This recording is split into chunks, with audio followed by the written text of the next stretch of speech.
Nah, bicara masalah backup atau dorongan begitu, ini juga dibutuhkan oleh Anies dan juga PKS. Salah satunya tadi ditawarkan oleh PDIP. Masih butuh nih, apakah dari PDIP menawarkannya tadi hanya berupa mesin politiknya saja, atau mengharuskan ada kandidat dari kader PDIP di dalam kandidasi nanti? Harus dong. Tadi kan dari awal saya sudah sampaikan bahwa yang menjadi prioritas bagi kami adalah untuk mengerucutkan satu nama di internal yang akan kami gadang-gadang dan berbicara dengan partai politik lain untuk sama-sama mengusung, ya kan? Tapi semuanya masih negotiable, bahkan apakah sebagai calon gubernur, apa sebagai calon wakil gubernur. Nah, prosesnya sudah dalam tahap mana untuk pengajuan kita nama itu ke siapa? melakukan survei, ya kan? Tapi masih jauh tahapannya, masih jauh karena kita juga masih melihat-lihat, ya kan, siapa yang akan menjadi lawan, siapa yang kira-kira potensial menjadi kawan, dan juga itu kan bisa dilihat dari bukan hanya dari jauh, tapi juga dari pembicaraan-pembicaraan dengan partai politik manapun. Dan kita tidak menutup diri dan kita membuka diri berbicara dengan partai politik manapun, seperti juga di pilkada-pilkada lain di seluruh Indonesia. Jadi kalau tadi disampaikan oleh Bang Ridwan Hisyam, ya itu kan sebenarnya seperti itu juga, bahwa tidak menutup diri juga untuk bisa berbicara dengan partai kami gitu, walaupun memang mereka memprioritaskan untuk kerjasama dengan KIM, Koalisi Indonesia Maju. Tapi kan seperti di daerah-daerah lain, kader partai Golkar mendaftar di DPD dan DPC PDI Perjuangan itu banyak, seperti juga sebaliknya. Jadi ini hal yang masih panjang. Ini pertanyaannya terlalu seru untuk dibicarakan di bulan Juni. Gak apa-apa, biar dipanasin gitu Bang Ciko. Juli sebentar lagi, nanti pas Juli kita akan bilang masih 28 Agustus gitu. Bang Ciko, tapi begini, ketika sudah dijalin komunikasi politik, artinya saat ini ketika PKS sudah menyampaikan bahwa Anies Sohibul Iman, komunikasi politik yang dilakukan terhadap PDI Perjuangan, kemudian juga dari PKB ini bagaimana? Sudah adakah lebih lanjutnya lagi?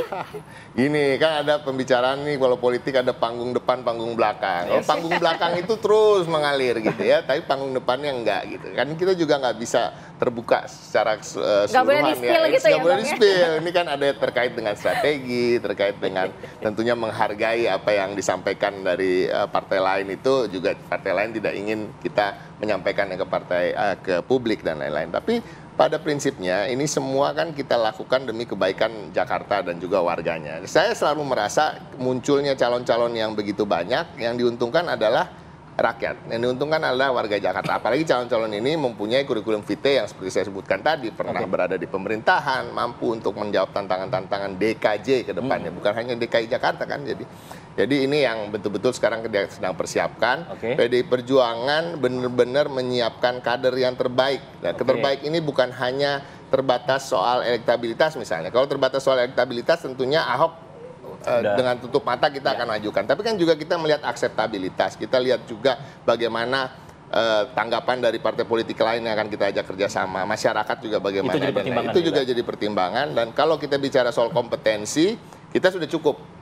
Tokoh-tokoh yang kita sedang jaring ini kompetensinya cukup. Tapi sekarang ini banyak hal yang di luar itu semua yang harus dipertimbangkan. Baik, PDIP masih mempersiapkan, panggung belakang masih terus berjalan. Panggung belakangnya Kim seperti apa sih, Bang Ridwan? Kalau kita lihat, salah di panggung depan, Partai Amanat Nasional, PAN ini paling getol kayaknya untuk minta Golkar ikhlasin deh Ridwan Kamil maju di Jakarta. Kalau enggak ya kita udah ada calon ini, kemajuin aja Kaisang sama Zita Anjani katanya begitu.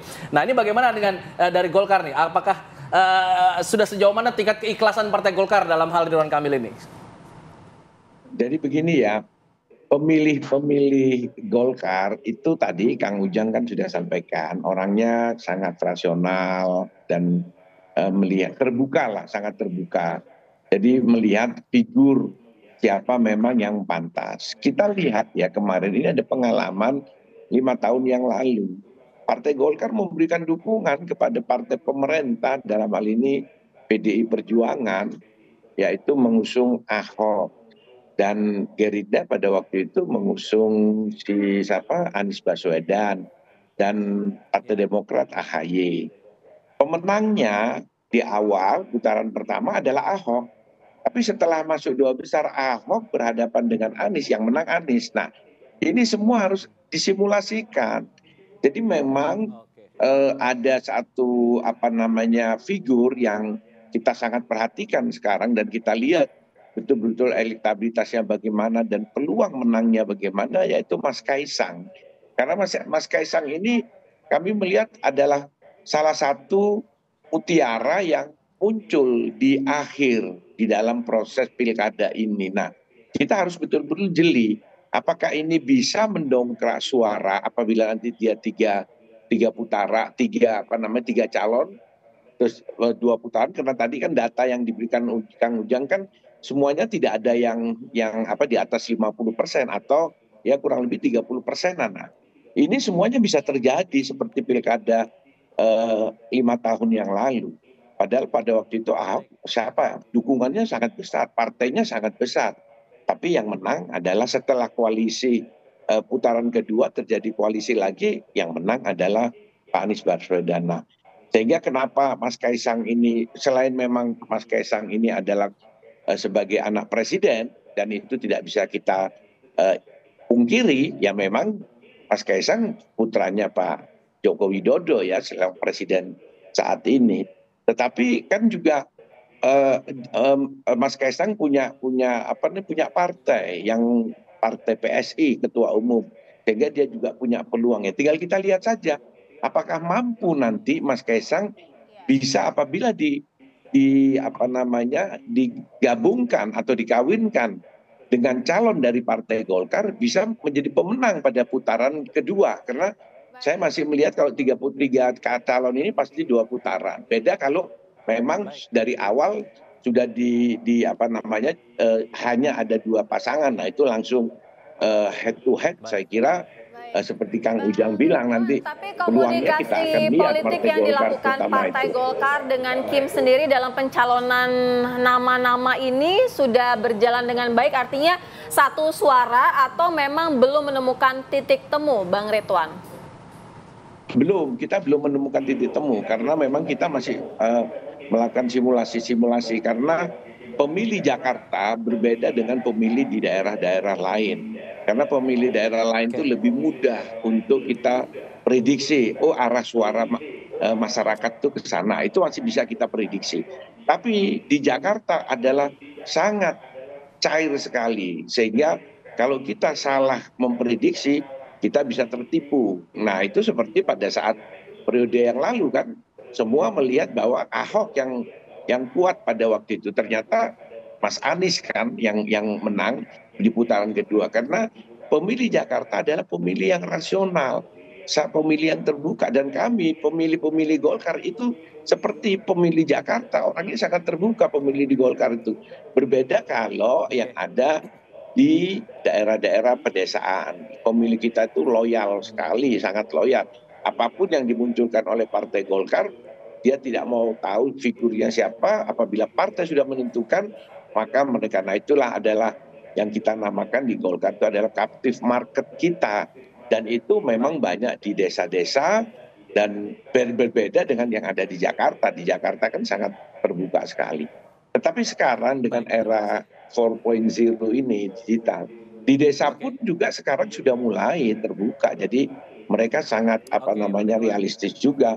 Kalau partai menyodorkan nama yang tidak sesuai dengan aspirasi mereka, mereka juga tidak akan memilih. Ini terlihat sekali di pemilu yang saat ini, bagaimana Partai Golkar pada saat disurvei di awal-awal hanya 7-8%. Ternyata pada saat realisasi pemilihan umum yang kemarin tanggal 18 Februari, kita alhamdulillah menjadi pemenang kedua dan dapat suara yang cukup signifikan, yaitu kurang lebih sekitar 15-18%. Nah, itu adalah bukti bahwa figur kita bergantian dulu nih Bang ya. Itu sangat menentukan sekali. Oke, figur sangat menentukan. Tadi ada sinyal juga yang dikatakan oleh Bang Ridwan bahwa sinyalnya ya coba dong dipasangin dulu, mau dihitung dulu nih Ridwan Kamil dipasang sama Kaisang, yang anaknya Pak Presiden Jokowi ya kayaknya nih bakalan bagus. Nah ini peluangnya bagaimana? Tadi kita sudah lihat sinyal dari Golkar seperti itu, sinyal dari PDIP seperti itu.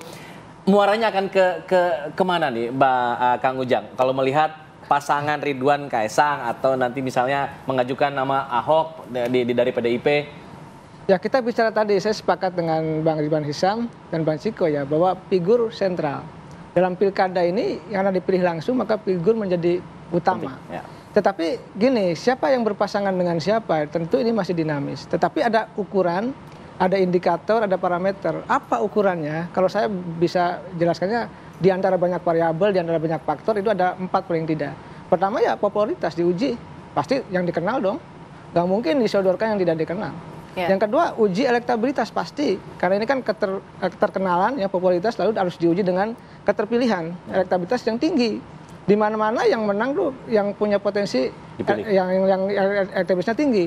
Yang ketiga tentu isi tas ini. Jadi isi tas itu menjadi penting. Tetapi kalau kita bertarung di Jakarta sudah pasti tahu biayanya berapa yang harus dikeluarkan.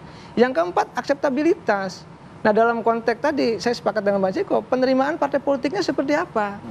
Nah selain itu penerimaan dari warga DKJ-nya juga seperti apa? Ini paling tidak diuji nih hal-hal ini agar nanti ukurannya jelas loh. Nanti siapa berpasangan dengan siapa, potensi menangnya seperti apa, pasti akan diuji dengan 4 hal ini di antara banyak hal yang lain.